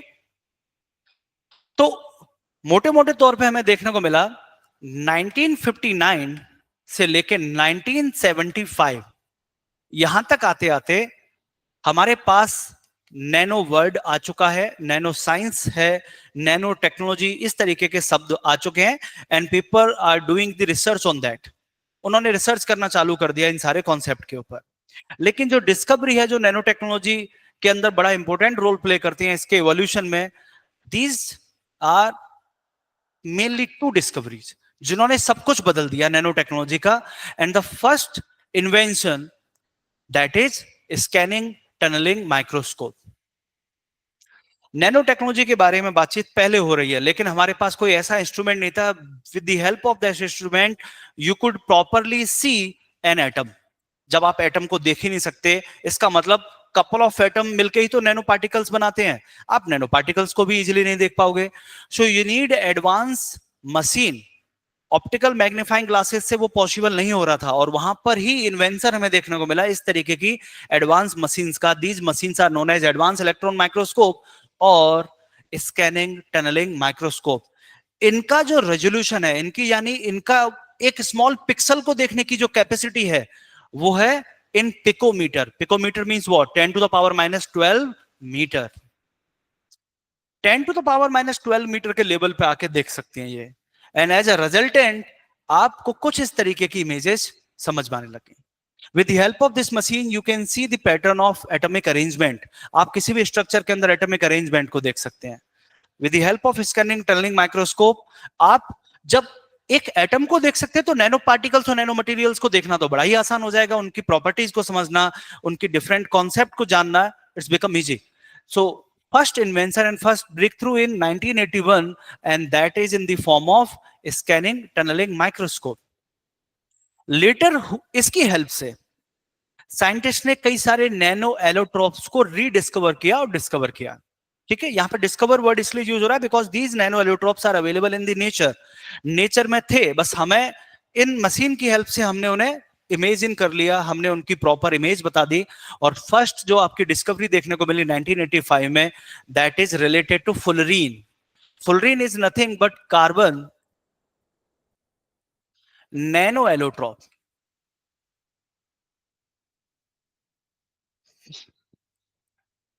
किससे बनता है? ग्रेफाइट से. ये 60 कार्बन एटम्स हैं, उन्होंने अपने आप को इस तरीके से स्फेरिकल बॉल के रूप में अरेंज कर लिया, एक स्ट्रक्चर बना लिया स्फेरॉइड जैसा, and this structure is known as C60 fullerene. इसको ही फेमस इसका नाम है, that is given on the basis of an architect, और वो आर्किटेक्ट है बकमिस्टर फुलर. उनके नाम पे ही इसको फुलरीन दिया गया. ठीक. देन फर्दर डिस्कवरी हुई कार्बन नैनोट्यूब की 1991. इसके अलावा डॉक्टर एरिक डेक्सलर हैं, जिन्होंने किताब भी लिखी, nano technology the engine of creation, the coming era of nano technology. इस बुक ने कई सारे कॉन्सेप्ट को नैनो टेक्नोलॉजी को दिया. कार्बन नैनोट्यूब के बारे में पता लगना, single wall carbon nanotube, multi wall carbon nanotube, इन सब के बारे में जब पता लगता गया, तो हमारी basic understanding about nano technology और nano material started to enhance. इन सब के बढ़ने की वजह से नैनो टेक्नोलॉजी का एवोल्यूशन होना चालू हुआ. And latest in 2004 graphene was rediscovered. उसको आइसोलेट करना, इन्वेस्टिगेट करना, ग्राफीन की प्रॉपर्टीज को समझना, और इसको वॉन्डर मटेरियल के रूप में रिप्रेजेंट करना, इसके एप्लीकेशंस को समझना, ये सारी चीजें बैक टू बैक देखने को मिली. और इन सब की वजह से वी कुड से दैट कि nano technology properly 21st century के अंदर इवॉल्व हो पाई. तो evolution of nano technology start हुआ from 1959 by a famous lecture of Richard Feynman. And वहां से लेके फिर कॉइन का टर्म होना, स्कैनिंग टनलिंग माइक्रोस्कोप का बनना, फुलरीन का डिस्कवर होना, उसके ऊपर डॉक्टर डेक्सलर के द्वारा बुक लिखना नैनो टेक्नोलॉजी के ऊपर, कार्बन नैनोट्यूब का डिस्कवर होना, ग्राफीन का डिस्कवर होना, इन सारे पॉइंट्स ने मिलके 21st सेंचुरी के अंदर नैनो टेक्नोलॉजी की फाउंडेशन स्टोन को रख दिया. फिर डिस्कस ये आता है कि ठीक है, चलिए हमें पता लग गया कि फुलरीन है नेचर के अंदर अवेलेबल, ग्राफीन है, कार्बन नैनोट्यूब है, and we also have number of other nano materials. So is this possible to use all these naturally available nanomaterials for our application? Answer is no. ऐसा हो ही नहीं सकता कि इतना सारा नैनो मटेरियल आप एक्सट्रैक्ट कर लें. नहीं, we have to made nano material. हमें इंजीनियरिंग करनी पड़ेगी नैनो मटेरियल्स की, and with the help of nano material, nano particle, we will make different devices. तो जो भी नैनो टेक्नोलॉजी बेस्ड डिवाइसेज होंगे, उसका सिर्फ मतलब इतना है, ऐसा नहीं है कि वो डिवाइसेज आपको दिखेंगे नहीं. आप मोबाइल को देख रहे हैं ना, आप वैक्सीन को देख पा रहे हैं ना, but formation of these vaccine, formation of instrument with in the mobile, वो डेवलप करने के लिए जो मटेरियल्स यूज हुए हैं, जो पार्टिकल्स यूज हुए हैं, these particles and materials are nano technology based material और पार्टिकल. तो वो कैसे बनाए जाते हैं, उनको बनाने की जो टेक्निक है, उनको एपरेचर्स के कुछ नाम दिए हुए हैं, वो नाम आपके सामने है. आप ध्यान से जब इस स्ट्रक्चर को, इमेज को देख रहे हैं, तो कुछ ऐसा है. So here we have a nano structure. That nanostructure is made by nanoparticle, and these nanoparticle are within the nanoscale. That means 1 nanometer to 100 nanometer. 1 nanometer to 100 nanometer. Nano structure को किसकी हेल्प से बनाया जा रहा है? Nano particle की help से. Nano particles का जो स्केल है वो क्या हो गया? 1 नैनोमीटर टू 100 नैनोमीटर. कैसे बनाया जाए, यहां तक पहुंचा कैसे जाए? So the first way to make nanostructure with the help of nanoparticle is this top-down approach. So first approach is top-down approach. What is the meaning of that? First आप bulk material लेके आइए. Bulk material का example जैसे graphite आपको मिल गया. अब with the help of a physical और chemical method, physical का मतलब आप मैकेनिकल स्ट्रेंथ का यूज कीजिए, आप टेम्परेचर को बढ़ाइए, टेम्परेचर को घटाइए, कोई भी तरीका यूज कीजिए. और केमिकल का मतलब you are using a different chemical. इस बल्क मटेरियल के आपको फाइन पार्टिकल बनाने, इस बल्क मटेरियल को आपको फ्रेगमेंट्स बनाने, इन फ्रेगमेंट से आपको नैनो पार्टिकल्स बनाने और नैनो स्ट्रक्चर आपको क्रिएट करना है.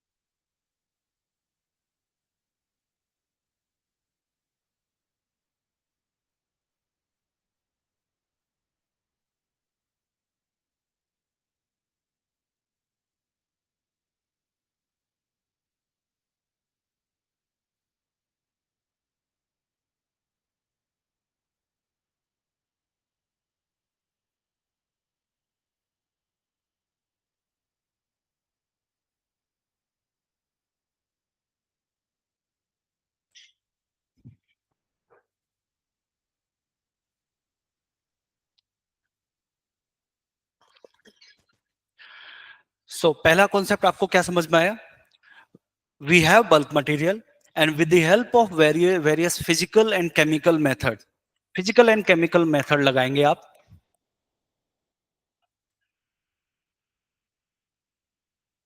केमिकल मेथड्स आप समझते हैं, यूज ऑफ केमिकल, ठीक है। फिजिकल मेथड का मतलब हो गया use of mechanical strength, use of temperature, कुछ भी इस तरीके की चीज यूज कीजिए and you have to make the fragment of this bulk material. Fragment की साइज को कम करते करते नैनो स्केल तक चले आइए। अब आपके पास एक दूसरा तरीका भी है, क्यों ना शुरुआत की जाए एकदम बॉटम से। Bottom means what? Atom. And with the help of atomic assembly और मॉलिक्यूलर असेंबलर आप इन एटम्स को क्लस्टर करेंगे, एटम्स को जोड़ेंगे। यहां पे भी फिजिकल और केमिकल मेथड्स का यूज होगा and you could make a nano structure और nano particles from atom to atomic cluster to atom nano particles and nano structure. So that approach is second approach and this second approach is bottom up approach. तो पहली approach का मतलब क्या हुआ? Top down approach, bulk to nano, bulk material to nano material. And second is bottom up approach, इसका मतलब हो गया एटम से जाओगे आप नैनो की तरफ। कई सारी टेक्निक है। टॉप डाउन अप्रोच की एक फिजिकल टेक्निक क्या है? Mechanical milling. मैकेनिकल मिलिंग का मतलब वही, ग्राइंड करते जाइए करते जाइए करते जाइए और बहुत ही फाइन पाउडर फॉर्म में ले आइए।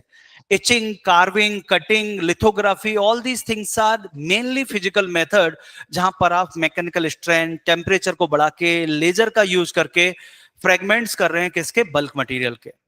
वी ऑल्सो है बॉटम अप अप्रोच, जहां पर आप physical vapour deposition, chemical vapour deposition, आप मटेरियल को वेपराइज कर दे रहे हैं, वेपराइज करने के बाद कंडेंस कर रहे हैं और वो पूरा का पूरा मटेरियल फिर आपका एटम के स्केल पर आके फिर वापस नैनो मटेरियल बन रहा है। तो we have bottom up approach and at the same time we also have hybrid approach, जहां पर दोनों चीजों का यूज किया जाता है, top to down and at the same time bottom up approach. इन दोनों मेथड्स का ही यूज किया जाएगा, ठीक है।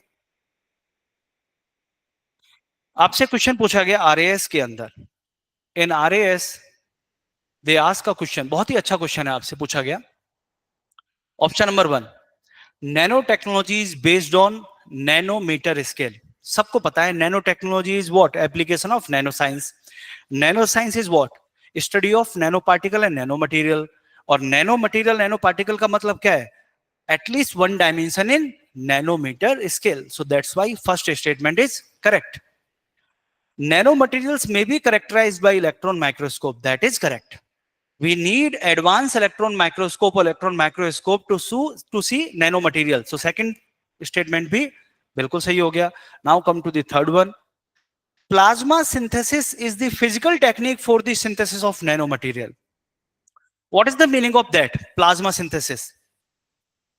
आपने बल्क मटेरियल का टेम्परेचर बढ़ाया. बल्क मटेरियल मान लीजिए सॉलिड था, सॉलिड से गैस बनाया, उसको आपने गैस का टेम्परेचर और बढ़ाने के बाद आपने उसको प्लाज्मा बनाया.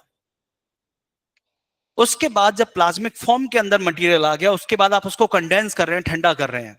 So you are doing what? You are increasing the temperature with the help of electricity, with the help of furnace. You are using electric arc furnace, you are using normal furnace, और आप material की properties को change कर रहे हैं. Material को आप bulk से किस तरफ ले जा रहे हैं? एटॉमिक स्केल पर ले जा रहे हैं. Then you are condensing the overall system. Then जो एटॉमिक पार्टिकल्स हैं, these particles are associating or assemble with each other. As a resultant we have nano materials. तो ये वाला पार्ट है वो भी बिल्कुल सही है. सारे के सारे स्टेटमेंट हमें क्वेश्चन के अंदर देखने को मिले. All these 3 statements are correct, ठीक है. तो इस तरीके के क्वेश्चंस आपसे यूपीएससी में भी पूछे जा सकते हैं, जहां से वो top down approach, bottom approach, बहुत डिटेल में नहीं जाएंगे इनके, एक बेसिक आइडिया होना चाहिए. Top down means bulk material to nano material, bottom up means atomic scale to the nano scale. कैसे होगा? आपको किसी चीज को तोड़ना है, you have to apply strength, you have to apply various physical method. आपको किसी चीज को जोड़ना है, then again you have to apply various physical और केमिकल मेथड. तो कई सारे फिजिकल केमिकल मेथड्स का यूज होगा and resultant will be what? Formation of nano material. So यहां पर हमारी जो नैनो टेक्नोलॉजी की इंट्रोडक्टरी क्लास है वो एंड होती है। नेक्स्ट क्लास में I will discuss with you about carbon nano allotropes, evolution of nano technology in India, about the nano mission, उनके एप्लीकेशंस क्या हैं, स्कोप क्या है उसका, यूपीएससी मेंस के क्वेश्चंस हैं, उन सारे पॉइंट्स को डिस्कस किया जाएगा नैनो टेक्नोलॉजी की आगे आने वाली क्लास में। ठीक है, टेक केयर, बाय बाय, ध्यान रखिए अपना।